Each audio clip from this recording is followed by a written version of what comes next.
बोलिए परम पिता परमात्मा की जय।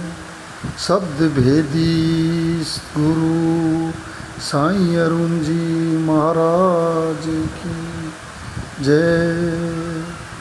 सभी संतों की जय। सकल जीव हंसों की जय।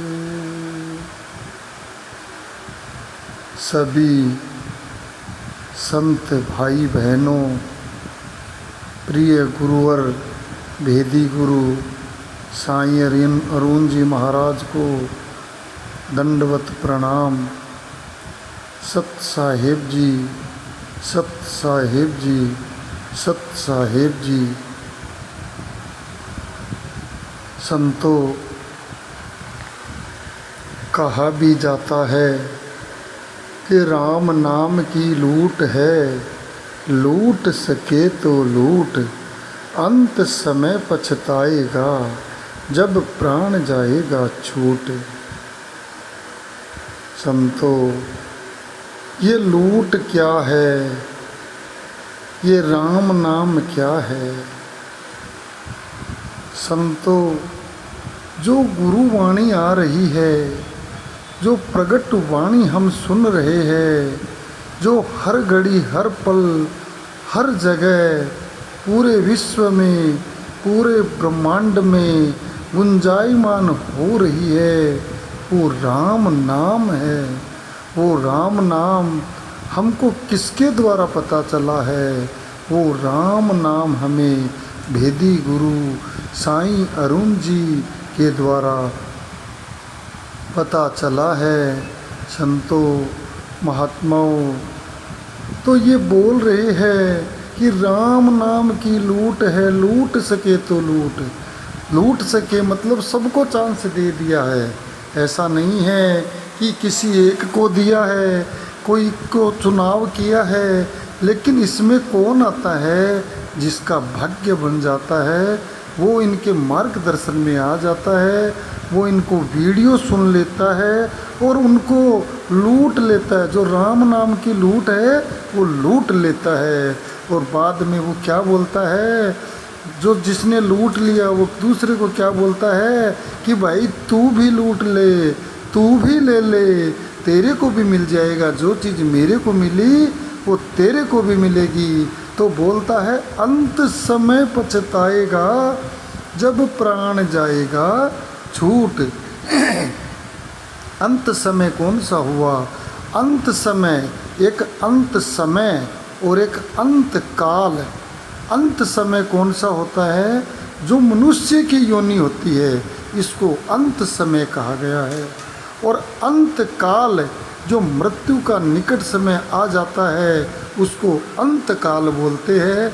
जब हमको इस मनुष्य चोला को छोड़ करके यदि हमने मोक्ष को प्राप्त कर लिया तो हम परमात्मा के पास सीधे जाएंगे, और यदि मोक्ष को प्राप्त नहीं किया तो वो ही पुनरपि जननम पुनरपि मरणम, बनते रहो, बिगड़ते रहो, जन्मते रहो और मरते रहो। ये आत्मा को बार बार कष्ट झेलना ही पड़ेगा। इसीलिए तो कहा है कि अंत समय पछताएगा। ये जो मनुष्य योनि का जितना भी तेरा समय जा रहा है, प्राण जाएगा छूट, फिर तेरे प्राण भी छूट जाएगा, फिर तू कोई भी योनि में आएगा तो वही तेरे को पीड़ा सहनी पड़ेगी। इसीलिए गुरुजी हमको बार बार प्रेरित कर रहे हैं। हमारे प्यारे भेदी गुरु साईं अरुण जी महाराज हमको बार बार समझा रहे हैं अपने वीडियो में कि भाई आपको जो स्पर्श हुआ वो दूसरों को भी स्पर्श हुए। जैसे आप पारस बन गए हो तो आप दूसरे को भी प्रयास करो, परमात्मा से अरदास करो कि यह भी पारस बने। कहा भी जाता है कि गुरु मेरे सब ही बड़े अपने अपने ठोर। गुरु तो सब मेरे लिए बड़े हैं और वो अपनी अपनी जगह है। शब्द विवेक की पार की सो माथे का मोर। लेकिन मैं मेरे माथे का ताज उस गुरु को मानूंगा, उसको मानूंगा जिसने मेरे को शब्द से मिला दिया, परमात्मा से मिला दिया, इस परमात्मा की वाणी का हमको लखाव करा दिया। उस गुरु को मैं सबसे बड़ा गुरु मानूंगा, उसको मैं भेदी गुरु मानूंगा। साथ संगत जी, यही हमको गुरु बार बार समझा रहे हैं कि शब्द विवेकी पारखी सो माथे की मोर। लेकिन हम समझते नहीं हैं, हम गुरु की वाणी को बराबर सुन नहीं पाते हैं, कहीं उनमें कमी बेसी रहती है तो संतों से समझने का हमको प्रयास करना है। कोई चीज़ नहीं समझ में आ रही है तो एक दूसरे संत से पूछना है, गुरुजी को व्हाट्सएप लिख के भेजना है कि गुरुजी ये चीज़ आपने हमको बोली, इस चीज़ का हमारे को मतलब समझ में नहीं आ रहा है। संतों, आपकी हर शंका का समाधान इस भेदी सत्संग में है, इसमें सारा भेद प्रकट हो गया है। एक सत्संग में नहीं समझ में आएगा, 4 सत्संग में नहीं समझ में आएगा, 10 सत्संग में नहीं समझ में आएगा। एक सत्संग को आप एक बार नहीं 2 बार सुनो, 3 बार सुनो, 4 बार सुनो, आपके प्रश्न का उत्तर स्वयं मिल जाएगा। फिर आप बोलोगे हाँ मेरे समझ में आ गया, गुरुजी हमको ये चीज़ बोलने चाह रहे थे, ये शब्द गुरु हमको ये समझाना चाह रहे थे। संतों, जैसे एक बच्चा अपने पिता के साथ मेला देखने के लिए जाता है और उस मेले की वस्तु देख करके उसमें ही वो देखते देखते देखते उसमें ही वो खो जाता है और अपने पिता की उंगली छुटा करके उस मेले में खो जाता है। और फिर वो रोता है कि देखो मेरे पिताजी कहाँ गए। ऐसे ही ये पिताजी, हमारे परम पिताजी हमको इस मेले रूपी इस दुनिया में हमारे मन से लेके आए थे। हमने बोला था कि मेरे को इस संसार में जाना है, वो तो अपने साथ ही हमको हर समय रखते थे, लेकिन हमारी इच्छा हुई और हम इस मेले रूपी दुनिया में देखने के लिए आ गए।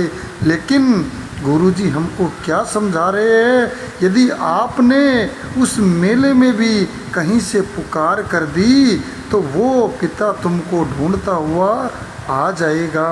जैसे संसार का पिता भी हमको ढूंढ ही लेता है, कोई भी यत्न करके, कोई भी प्रयत्न करके अपने बच्चे को प्राप्त कर ही लेता है, वैसे ही ये परम पिता परमात्मा भी हमको ढूंढ ही लेता है, हमको प्राप्त कर ही लेता है। लेकिन हमारी आत्मा की असली पुकार ये होनी चाहिए कि मुझे तो तू चाहिए, मुझे तो तू चाहिए, मुझे तो तू चाहिए। जिस दिन हमारी ये पुकार बन जाएगी, ये आर्द वाणी बन जाएगी, उस दिन हमारा परम पिता परमात्मा दौड़ा दौड़ा हमारी उंगली वापस थाम लेगा, फिर बोलेगा चल इस दुनियादारी में क्या रखा है, चल मेरे साथ में तेरे को तेरे मेरे धाम लेके चलता हूँ, आनंद लोक लेके चलता हूँ, अमरापुर में लेके चलता हूँ, जहाँ पर तेरे को रहने वाला है, जहाँ तेरा निवास था, जहाँ से तू आया है, वहीं तेरे को रास्ते में ले चलता हूँ। संतों, महात्माओं, जैसे प्रकृति का भी उदाहरण होता है कि कोई भी आदमी नौकरी करने के लिए, ढूंढने के लिए बस में या ट्रेन में या कहीं भी जाता है, उसको यदि एड्रेस मालूम हो, पता मालूम हो, तो वहाँ वो पहुँच जाता है। ऐसे ही हमारा भी पता भेदी गुरु के पास है, हमको उनका स्टेशन मालूम होना चाहिए, उनका पता मालूम होना चाहिए, फिर हम अपने आप ही उस परमात्मा की पुकार करेंगे तो वो परमात्मा अपने आप ही दौड़ा दौड़ा हमारी उंगली थाम लेगा। संतों, महात्माओं, लेकिन शर्त क्या है? शर्त यही है कि संत मिलन को जाइए, संत मिलन को जाइए, तज ममता अभिमान ज्यों ज्यों पग आगे बढ़े कोटिन यज्ञ समान। संतो महात्माओं, यदि हम उस संत के वाणी सुनते हैं, उस गुरु पर भरोसा करते हैं, तो पहले हमको हमारा मैं निकालना पड़ेगा, हमारा आपा निकालना पड़ेगा, हमारा अहम मिटाना पड़ेगा। उसके बाद ही उनकी वाणी हमारे को समझ में आएगी। यदि हम मैं नहीं निकालेंगे, अहम नहीं निकालेंगे, तो उनकी वाणी तो हमको कुछ समझ में नहीं आएगी। जैसे बताया भी जाता है कि एक बार एक ऋषि आए थे और वो थोड़ी दूर पांडवों के आश्रम से थोड़ी दूर ठहरे थे। तो पांडवों ने सोचा कि मैं गुरु को उनको लेके आके उनकी सेवा करता हूँ, ऋषि आए हैं। तो सब एक एक करके जाते हैं, लेकिन ऋषि उनको एक ही शर्त रखते हैं कि भाई तुमने 100 यज्ञ पूरे कर लिए हो तो मैं तुम्हारे साथ चलने को तैयार हूँ। संतों, पांडवों ने कभी झूठ नहीं बोला था। उन्होंने बोला कि भाई ऋषिवर, हमने तो 100 यज्ञ पूर्ण नहीं किए हैं। तो आकर के अंत में श्री कृष्ण बैठे थे और द्रौपदी बैठी थी। तो कृष्ण जी हंस करके द्रौपदी से बोलते हैं कि द्रौपदी तुम जाओ और उनको लेके आओ। द्रौपदी ने कृष्ण के सत्य वचन मान करके और उनके पास जाती है। परमात्मा उसको बुद्धि देता है और उनको संतों को वो प्रणाम करके बोलती है, आइए हमारा आतिथ्य स्वीकार कीजिए। जैसे ही वो ऋषिवर बोलते हैं कि हे पुत्री, तुमने क्या 100 यज्ञ पूरे कर लिए हैं? बोली मैंने तो 100 नहीं, 100 से भी ज़्यादा यज्ञ पूरे कर लिए हैं, क्योंकि मेरा भाव यही था कि संत मिलन को जाइए, तज ममता अभिमान, ज्यों ज्यों पग आगे बढ़े कोटिन यज्ञ समान। मैंने तो एक पांव धरा तो मेरे 1 करोड़ यज्ञ पूरे हो गए। अब आप ही सोच लीजिए कि मैंने इस भाव से, सेवा भाव से, निष्काम भाव से एक एक पांव रख के आई हूँ। मुनिवर, आप ही सोच लीजिए कि मेरे कितने यज्ञ पूरे हुए। उस द्रौपदी ने उस ऋषि का मन जीत लिया और बोला, ऋषिवर की पुत्री, तू तो बहुत ही योग्य श्रेष्ठ है। वो श्रेष्ठ कैसे हुई? उसके अंदर बुद्धि परमात्मा ने दी। उसका गुरु कौन बना? उसका गुरु कृष्ण भगवान बना। ऐसे ही हमारे को बुद्धि देने वाले कौन हैं? परमात्मा है। वो किसी न किसी के मार्फत, जैसे उन्होंने साईं अरुण जी को हमारे पास भेज दिया, उन्होंने अपनी वाणी से, अपने वचन से सर्व साध को, सारे इंसान को, सारी दुनिया को ये पैगाम दिया कि आओ रब का दर्शन कर लो, आओ रब का दर्शन कर लो। और ये इंसान बना रहे हैं, ये एक देवता बना रहे हैं, ये एक परमात्मा का बच्चा बना रहे हैं। क्या क्या बताऊं? इनकी तो जितनी भी चीज़ बताऊं उतनी कम है, क्योंकि मेरा मुख इतना बड़ा नहीं है कि मैं इनकी महिमा गा पाऊं। क्योंकि जिसने परमात्मा का बोध किया है वो ही परमात्मा का रास्ता दिखा सकता है।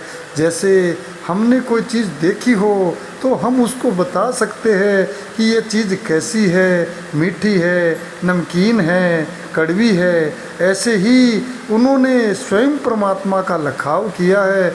इसलिए एक एक संत को, एक एक अपने बच्चे को, एक एक भगत को वो आज वही जड़ी बूटी, वही शब्द भेद अपने को बता रहे हैं। सबको गुरु का लखाव करा रहे हैं। जो गुरुओं का गुरु है, असली हमारा पिता है, वो हमारे को बता रहे हैं कि देख लो, तुम्हारा असली यही ठिकाना है। न कोई पूजा है, न कोई बंधन है। वो यही बोल रहे हैं बार बार, आपको सिर्फ मेरे प्रवचन सुनने हैं। यदि मेरे प्रवचन सुनने से आपको कुछ नहीं हुए, आपको यदि विश्वास नहीं हुए, तो आप मेरे को 2 गाली दे करके छोड़ देना, लेकिन आप मेरी बात को मानो तो सही। आप एक बार अपनी मुक्ति का रास्ता देखो तो सही, आप मोक्ष के रास्ते पर चलो तो सही। साध संगत जी, ऐसे संत कोई कोई युग में आए हैं। ये विषम विषा का वक्त चल रहा है, ये विषम विषा का वक्त चल रहा है, और इसी में वो हम सब का कल्याण करने के लिए आए हैं। कबीर दास जी की वाणी को सच करने के लिए आए हैं कि जब आएगा विषम विषा, न रहेगा ईसा, न रहेगा मूसा, राज करेगा जगदीशा। आज जगदीश का राज स्थापित हो रहा है, और ऐसे ऐसे संत, हमारे भाई संत, हमारी बहन संत, ऐसे ऐसे संत उन्होंने तैयार कर दिए हैं कि उनकी वाणी भी गुरु की वाणी से टकरा रही है। सुनिए उनकी वाणी भी, उन्होंने तो सबको पारस बना दिया है। पारस सोने को, पारस लोहे को सोना करता है, लेकिन उन्होंने तो सबको ही पारस बना दिया है, सबको ही संत बना दिया है, सबको ही संत बना दिया है। संतों महात्माओं, हमको रोज़ आने वाले वीडियो को सुनना है, गुरु की वाणी को धारण करना है, गुरु के वचन को मानना है। जैसे गुरु हमको बताते हैं उसी रास्ते में चलना है। कोई भरम भुलेखा नहीं पालना है, कोई किसी के बहकाव में नहीं आना है। जो प्रभु की इच्छा होगी वो होके रहेगा। जा पर कृपा राम की होई, जिस पर राम, इस रमे हुए राम पर कृपा हो जाएगी। जिस पर ता पर कृपा करे सब कोई, उस पर सबकी कृपा हो जाएगी। हम में किसी को बुराई नहीं देखना है, किसी में किसी की कमी नहीं देखना है। कौन क्या कह रहा है, कौन कहाँ जा रहा है, कौन क्या कर रहा है, अकेले हम आए हैं और अकेले का ही हिसाब होना है। अकेले का ही हिसाब किताब चुकता करना है, अकेले को ही जाना है, अकेले को ही पाना है। लेकिन उस पा करके सब जगह उस परमात्मा के काम में गुरु की कृपा से हमको भी थोड़ा थोड़ा हाथ जरूर बटाना है। भाई आपने प्रसाद लिया है तो थोड़ा थोड़ा प्रसाद आपको भी सबको देना है, सबको बांटना है। संतों महात्माओं, ये दिव्य वाणी हर जगह फैलानी है। ये दिव्य वाणी एक एक मनुष्य के, एक एक प्राणी के मन को छूकर निकल जानी चाहिए। ऐसा हमारा गुरु का आदेश है, ऐसा हमारे भेदी गुरु जी का कहना है कि तुम सिर्फ मेरे वचन, तुम मेरी वाणी सुनो, सत्संग सुनो। तुमको न कहीं जाना है, न कहीं आना है, न कुछ करना है, न पूजा करनी है, न पाठ करना है, न कोई दीवा बत्ती करनी है। तुम जो कर रहे हो वो करते रहो, लेकिन तुम सिर्फ ये सत्संग सुनो और देखो उस परमात्मा का कमाल। उस वेदी गुरु की वचनों की बात को आप मान के चलो, उस परमात्मा के कमाल को देखो। जैसे हम कोई चीज़ देखने के लिए जाते हैं, कोई खेल भी देखने के लिए जाते हैं, कोई पिक्चर भी देखने के लिए जाते हैं, उसके लिए हम 3 घंटा इंतज़ार करते हैं, लेकिन पिक्चर बनाने वाले को 3 साल लग जाती है। ऐसे ही गुरुजी हमको संत बनाते बनाते आज 4थी साल चल रही है, और वो यही अपनी वाणी से हमको सबको समझाने का बार बार प्रयास कर रहे हैं, बार बार हमको समझाने की कोशिश कर रहे हैं कि ये विषम विषा का युग चल रहा है। आप सबको उनकी वाणी सुन करके संत ही बनना है। वो कोई शिष्य नहीं बना रहे हैं, वो कोई गुरु गद्दी नहीं बना रहे हैं। संतों महात्माओं, वो सिर्फ परमात्मा को उजागर करने का प्रयास कर रहे हैं, वो परमात्मा का लखाव करा रहे हैं। हम सबको उनका दिया हुआ वचन मानना है, उनकी वाणी रोज़ाना सुननी है। जितने भी संत भाई बहन हमको वीडियो भेज रहे हैं, जो विचार भेज रहे हैं, जो भी हमको बता रहे हैं, उस एक एक शब्द पर, एक एक बात पर भरोसा करके उस परमात्मा के सामने समर्पित हो जाना है, गुरु के सामने समर्पित हो जाना है। कोई झूठ नहीं बोल रहा है, कोई सब कर रहा है। जो भी करेगा न वो परमात्मा की कृपा से होगा। इसलिए मैं दासानो दास, अशोक बागला, बार बार आपके सामने यही विनती करता हूँ कि रोज़ गुरु के आने वाले आशीष वचन को हमको सुनते रहना है। गुरु की हर वाणी को हमको समझने का प्रयास करना है। यदि हमको समझ नहीं आ रही है तो हमारे संत भाई बहन से फ़ोन करके, व्हाट्सएप से कैसे भी करके समझ लेना है। उस बात को हृदय में धारण कर लेना है। गुरु के एक एक वचन, एक एक बात एक अमृत की धारा है। अंत में यही बोलूँगा कि सतगुरु की वाणी है अमृत की धार, डुबकी लगा लो हो जाओ भव से पार। सतगुरु की वाणी अमृत की धारा है। जैसे पुराने समय में देवी देवताओं ने अमृत पी लिया था, फिर वो अमर हो गए, फिर वो अमर हो गए, वैसे ही उनकी वाणी से हमको रस पान करके इस शब्द रूपी परमात्मा के आगे अमर हो जाना है। ये जन्म मरण का चक्र तोड़ देना है, इस बाह्य आडंबर को ख़त्म कर देना है। अंत में मैं दासानो दास सबके सामने, संत भाई के सामने, संत बहन के सामने, सब संतों के सामने, गुरु के सामने नतमस्तक होता हूँ, बारंबार प्रणाम करता हूँ, बारंबार क्षमा चाहता हूँ। यदि कोई बोलने में मेरी गलती हो तो मैं माफ़ी चाहता हूँ। साथ संगत जी, जो बुलाता है वो इसकी इच्छा होती है, जो गवाता है इसकी इच्छा होती है। और अंत में जैसे हमारे संतों का आदेश है तो एक लाइन का भजन बोल करके आप सबके सामने मेरी वाणी को विराम देता हूँ। आप भजन को स्वीकार करना और आशीष देना, और परमात्मा की कृपा बनी रहे, आप संतों की कृपा बनी रहे। ओ मेरे सतगुरु आ जाओ, मेरे सतगुरु आ जाओ, अखिया तरस रही आके दरस दिखा जाओ। ओ अखिया दरस रही आके दरस दिखा जाओ। ओ मैं तो घोर अज्ञानी हूँ, मैं तो घोर अज्ञानी हूँ, तू तो सबसे बड़ा दानी है, मेरी प्यास बुझा जाओ।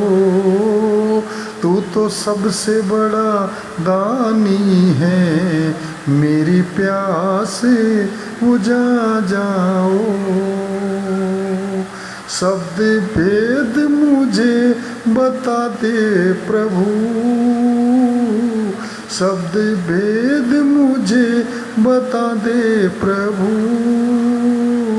हे साईं अरुण जी महाराज, लख लख प्रणाम तुझे। हे शब्द भेदी गुरु साईं अरुण जी महाराज, लख लख प्रणाम तुझे। हे मेरे गुरु, हे मेरे दीन दयाल साईं अरुण जी, हे मेरे सब संत, हे मेरे संत भाई बहन, मैं आपको बारंबार प्रणाम करता हूँ। और कैसे मैं इस एहसान को मानूँ, क्योंकि यदि मैं एहसान मानूँगा तो मैं एहसान आपका चुका दूँगा, वो मेरे में ताकत नहीं है। क्योंकि आपने जो दिया है वो एक दिव्य चीज़ है, वो कोई चुकाने की चीज़ नहीं है, वो कोई देखने की चीज़ नहीं है। आपने तो सबने प्रकट ज्ञान गुरु की कृपा से सबका हो गया है, और ये सब परम भेदी गुरु की कृपा है, आप संतों की कृपा है। सत साहेब जी, सत साहेब जी, सत साहेब।